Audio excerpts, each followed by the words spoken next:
ఆడే మళ్ళీ ఫోన్ చేస్తున్నాడు. బ్రోకర్ పనికే ఏంటది. మనందరం రాజమండ్రిలో ఉందని చెప్దామా? ఇవ్వరా. బాస్ రాజమండ్రి చాలా దూరం, రుషికొండ అని చెప్పండి, అప్పుడే నమ్ముతాడు. లవ్ యూరా. నమస్కారం బాబు, నమస్కారం. ఎక్కడున్నావు? ఒకటి క్యాక్ పుట్టించే పని మీద రుషికొండ వరకు వచ్చాం. నేను ఋషికొండకే వస్తున్నాను. పిచ్చోడా, పిచ్చ ఎదవా. నీ మాట విని మార్చి చెప్పాను కదా. అది మరి ఓ చిన్న మటర్ విషయంగా భీమిలి బీచ్ వరకు వచ్చాను. నువ్వు ఎక్కడైనా ఉండు, ఇంకో అరగంటలో ఋషికొండ బండరాల మీద బాను సీను అనే పేర్లతో ప్రేమ కవితలు అక్కడక్కడే రాసి పెడుతున్నావు. నువ్వు చెప్పిన అరగంటలో రాళ్లు కాదు, సులభ కాంప్లెక్స్ గోళ్ల మీద కూడా రాయలు. ఇప్పుడు నువ్వు రాళ్ల మీద రాయలేదో నీ సమాధి మీద నీ పేరు రాయాల్సి వస్తుంది. రాసి చస్తా. వెంటనే ఓ సరుకు వ్యాన్ ఏర్పాటు చేయండి. అలాగే బాస్. ముందు నన్ను తిన్నవంటరా. గ్యాప్ లో మెక్కేసారా మెక్కేసారా.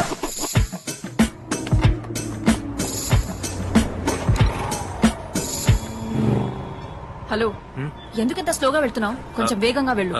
వేగంగా వెళ్ళకండి, ఇంట్లో మన కోసం